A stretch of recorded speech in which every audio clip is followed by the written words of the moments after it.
Hello friends, कैसे हैं आप सब लोग। आई होप आप लोग अच्छे होंगे।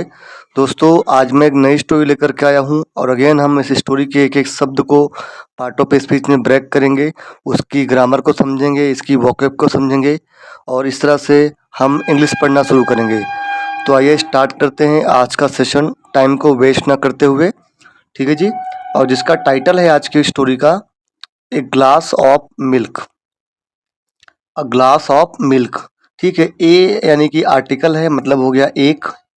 ग्लास यानी कि ग्लास आप सब जानते हैं, जो घर पे होता है हमारे, ग्लास बर्तन जो होता है। ऑफ यानी कि का। मिल्क यानी कि दूध का। तो दूध का एक ग्लास, इसका मतलब ये हो गया। आइए हम इसकी पार्ट ऑफ स्पीच को समझते हैं। तो ए आपका आर्टिकल है, जो कि हम नाउन के पहले आर्टिकल ए और एन का प्रयोग करते हैं। ठीक है। उसके बाद ग्लास आपका नाउन है। ठीक है जी। ऑफ आपका प्रीपोजिशन है। और जैसा कि मैंने आगे बताया वीडियोज में, प्रीपोजिशन अपने बाद में ऑब्जेक्ट लेता है और सब्जेक्ट और ऑब्जेक्ट बनने का काम इंग्लिश ग्रामर में नाउन या तो प्रोनाउन करते हैं। तो इसके बाद में जो भी नाउन आएगा वो इस प्रीपोजिशन का ऑब्जेक्ट बनेगा।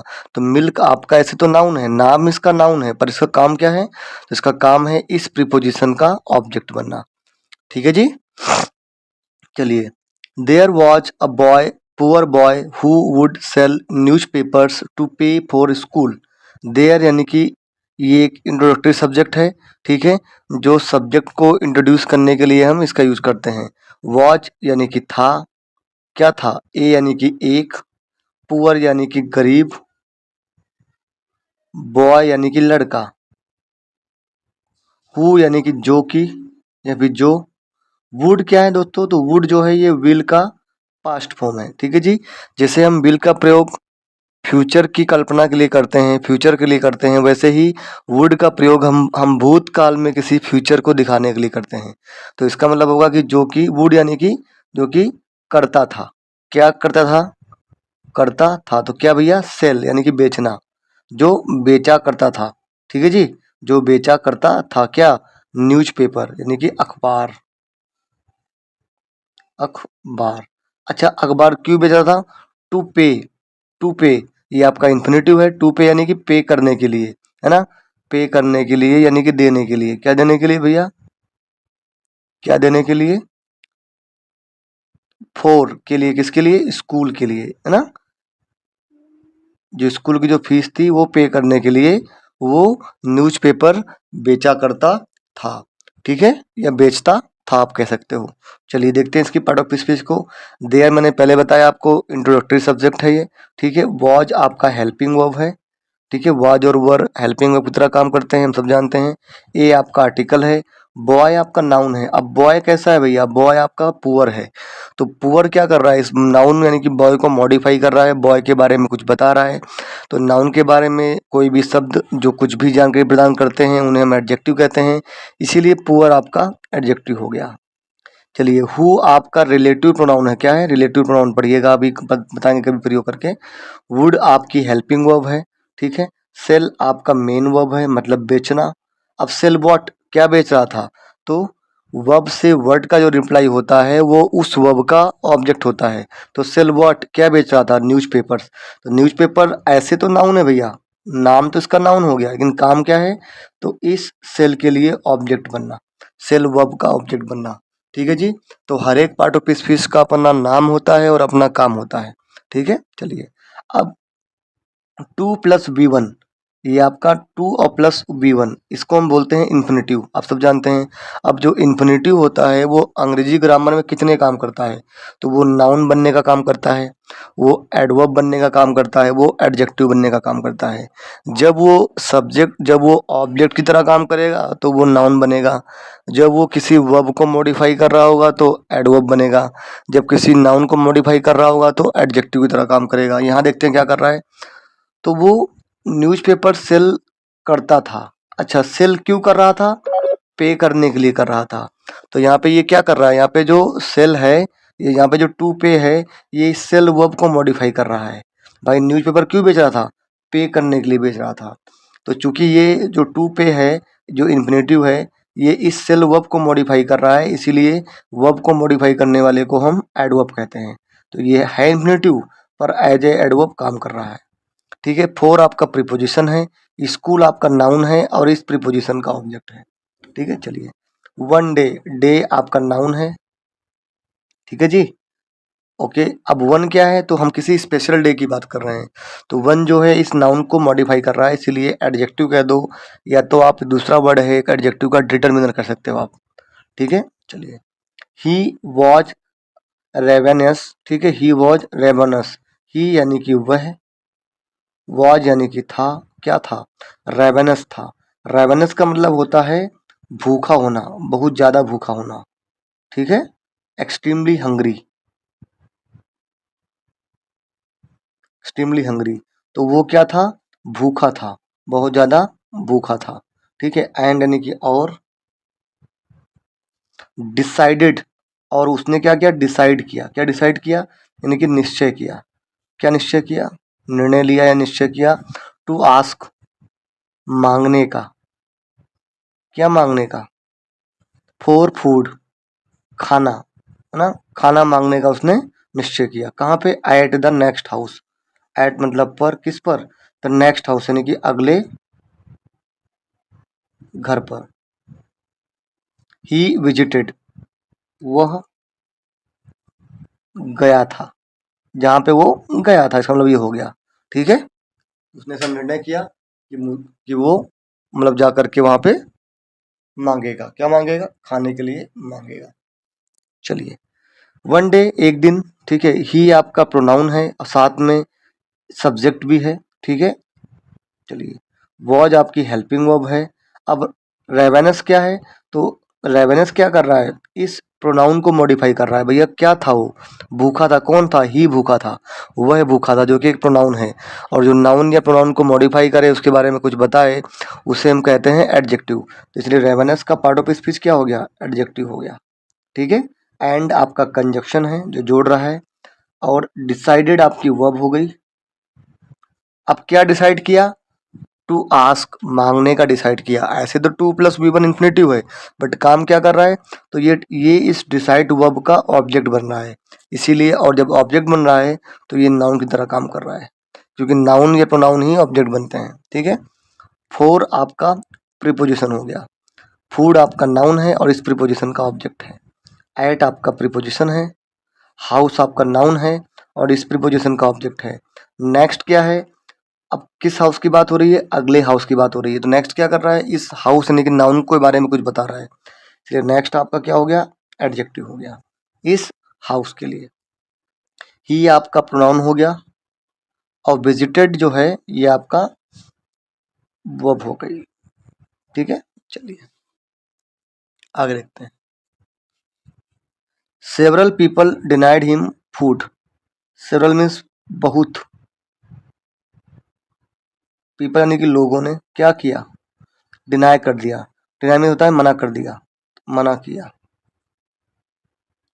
किसको मना किया, हिम यानी कि उसको, किस लिए, खाने के लिए, कि भाई हम आपको खाना नहीं देंगे। ठीक है, और देखते हैं। पीपल आपका नाउन है, और चूंकि ये सेवरल क्या कर रहा है, इस पीपल के बारे में कुछ बता रहा है, इसके नंबर को बता रहा है, तो इसीलिए आपका इसके लिए एडजेक्टिव हो गया।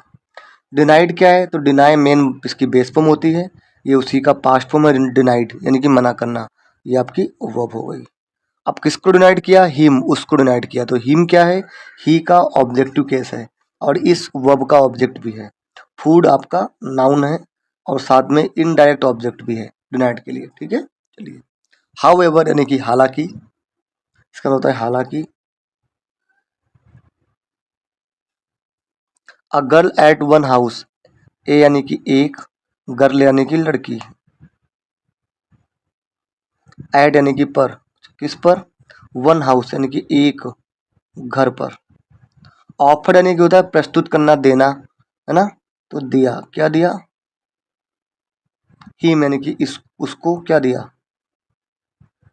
ए ग्लास ऑफ मिल्क, ए यानी कि एक, ग्लास यानी कि ग्लास, ऑफ यानी कि का, किसका, मिल्क का यानी कि दूध का, उसको दूध का एक गिलास दिया। ठीक है, यानी कि एक गिलास दूध किया दिया उसको एक लड़की ने। ठीक है, इसका मतलब ये हो गया। ठीक है, देखते हैं। हाउएवर यानी कि हालांकि, ए यानी कि आर्टिकल हो गया, गर्ल आपका नाउन हो गया, अब जानते ही हो, एट आपका प्रीपोजिशन हो गया, वन हाउस में वन आपका डिटर्मिनर हो गया, हाउस नाउन हो गया, ऑफर्ड आपकी मेन वर्ब हो गई, प्रस्तुत करना, कुछ देना, प्रपोज करना, हिम अब किसको दिया, ऑफर्ड हुम, उसको दिया है। हिम क्या कर रहा है, इस ऑफर्ड वर्ब के लिए ऑब्जेक्ट की तरह काम कर रहा है, और ये ही का ऑब्जेक्टिव केस भी है। ठीक है, जानते ही हैं आप। अब क्या दिया भाई, ऑफर्ड किया, हिम उसको दिया, पर क्या दिया, ऑफर्ड व्हाट, क्या दिया, तो एक ग्लास ऑफ मिल्क दिया। तो ये जो ग्लास ऑफ मिल्क है, ये कलेक्टिवली इस ऑफर्ड के लिए इनडायरेक्ट ऑब्जेक्ट की तरह काम कर रहा है, लेकिन हम इसको भी ब्रेक करेंगे। तो इसमें ग्लास आपका नाउन हो गया, ऑफ आपका प्रीपोजिशन हो गया, और मिल्क इस प्रीपोजिशन नाउन हो गया और इस प्रीपोजिशन का ऑब्जेक्ट हो गया। ठीक है जी, आई बात समझ में। चलिए, she refuse to take payment for it, she यानी कि वह, एक लड़की के लिए प्रयोग किया गया है ऐसे प्रोनाउन आप जानते ही हैं, ही सी और इट तीनों ही थर्ड पर्सन प्रोनाउन है। ठीक है,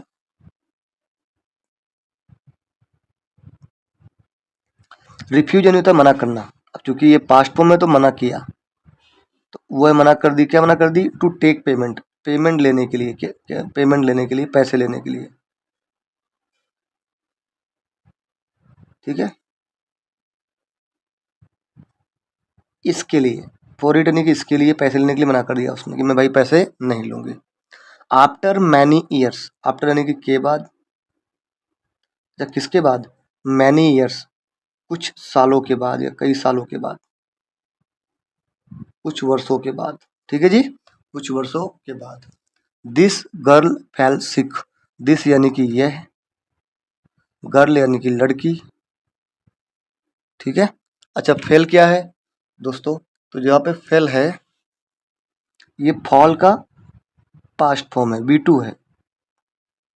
फॉल होता है फर्स्ट फॉर्म, गिरना, तो गिर गई, क्या गिर गई, बीमार हो गई या बीमार पड़ गई, ऐसा कह सकते हो आप। फेसिक मतलब बीमार होना, बीमार हो गई। ठीक है, दिस गर्ल में दिस क्या है दोस्तों, तो गर्ल आपका नाउन है, दिस है जो है वो डेमोन्स्ट्रेटिव एडजेक्टिव है। ठीक है, क्योंकि गर्ल को मॉडिफाई कर रहा है। मैं यहाँ पर डी लिख देता हूँ। फॉल आपकी मेन वर्ब हो गई, सिक क्या है, एडजेक्टिव है, क्योंकि लड़की क्या पड़ गई, बीमार पड़ गई, तो सिक क्या कर रहा है, लड़की को मॉडिफाई कर रहा है, जो कि एक नाउन है, और नाउन को मॉडिफाई करने वाले को हम एडजेक्टिव कहते हैं, ऐसा हम सब लोग जानते हैं।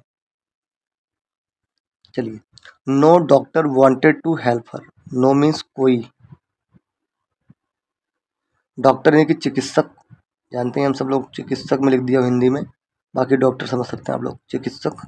वांटेड यानी कि चाहता था, वांट इसकी बेस पर मतलब चाहना, तो चाहता था, क्योंकि ये पास्ट है हम इसलिए लिख रहे हैं चाहता था, क्या, टू हेल्प हर, मदद करना,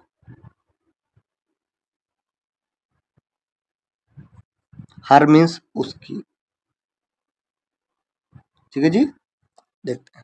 नो क्या है, तो डॉक्टर आपका नाउन है। ठीक है, डॉक्टर क्या है आपका, नाउन है, और नो क्या कर रहा है, इस डॉक्टर को मॉडिफाई कर रहा है, इसलिए डॉक्टर के लिए आप बोलोगे डिटर्मिनर कह दो या एडजेक्टिव कह दो, वो है। ठीक है, वांटेड, वांट, वांटेड वर्ब हो गई आपकी।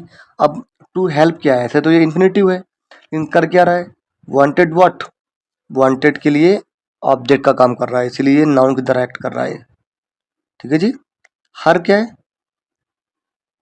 इस हेल्प के लिए ऑब्जेक्ट है, क्योंकि भले to plus V one infinitive है, नाउन की तरह काम कर रहा है, वांटेड का ऑब्जेक्ट बन रहा है, लेकिन बेसिकली हेल्प एक वर्ब है और ट्रांजिटिव वर्ब है, इसीलिए हेल्प भी अपने बाद में ऑब्जेक्ट लेता है। तो हर क्या है, इस हेल्प का ऑब्जेक्ट हो गया।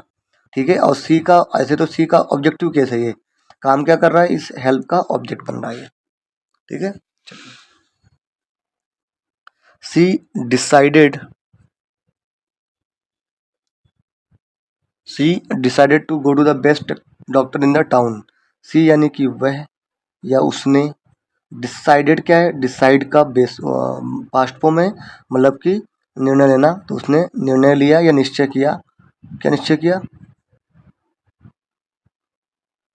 टू गो, जाने का, कहाँ जाने का, टू द बेस्ट डॉक्टर, सबसे अच्छे डॉक्टर के पास जाने का,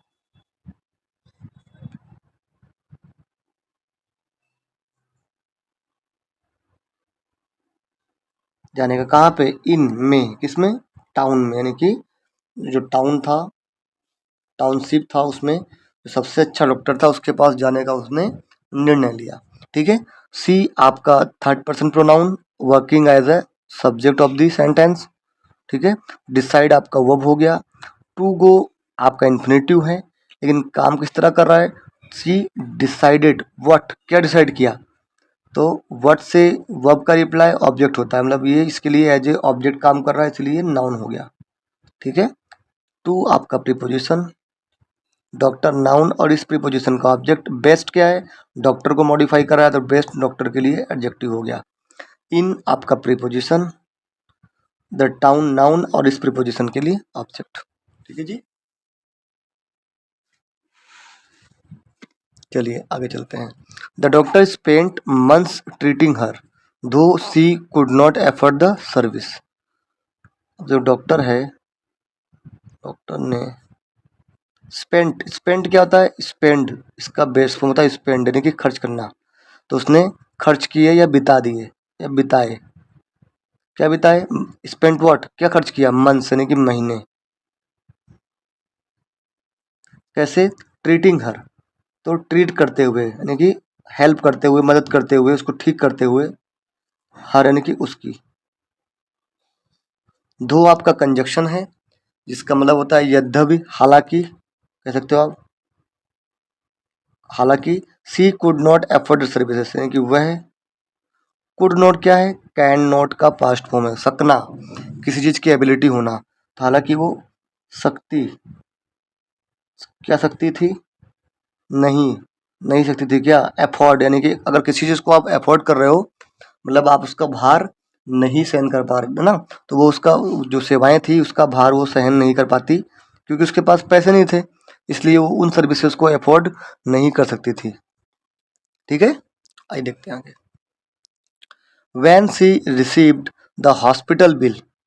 ठीक है। वैन यानी कि जब, सी यानी कि वह, रिसीव यानी कि प्राप्त की, या जब उसको प्राप्त हुआ, क्या प्राप्त हुआ, क्या प्राप्त किया उसने, हॉस्पिटल बिल, हॉस्पिटल का bill. It red, it read, उसने पढ़ा, क्या पढ़ा उसको, क्या पढ़ा, पेड इन फुल, पेड का मतलब होता है प्राप्त हो गया या पे कर दिया गया, फुल यानी कि पूरा। कैसे प्राप्त किया गया, विद से, किससे, अ ग्लास ऑफ मिल्क, एक ग्लास दूध से, ग्लास दूध से। ठीक है। मतलब कि जो उसने पहले उसको दूध दिया था ना बचपन में जिस लड़के को, ये वही डॉक्टर था, तो उसने उसी को आज वापस कर दिया कि जो मुझे आपने ग्लास ऑफ मिल्क दिया था, तो इसी के फेवर में मैंने आपका पूरा का पूरा bill, it is already paid. ठीक है जी। तो ये थी आज की स्टोरी, और हमने इस तरह से एक एक सेंटेंस को पार्ट ऑफ स्पीच में ब्रेक किया है। दोस्तों पहले आप कंटेंट को देखिए, यदि आपको कंटेंट अच्छा लगे तो I will request you to help me out in growing my channel. Channel को सब्सक्राइब कीजिए, वीडियो को लाइक करिए, अपने फ्रेंड्स, फैमिली और टू योर नेबर सबको शेयर करिए, जिससे कि मुझे मोटिवेशन मिल सके, मैं और से और कंटेंट ला सकूं आप लोगों के लिए। Thanks for watching, keep watching and keep learning till the time. Thank you.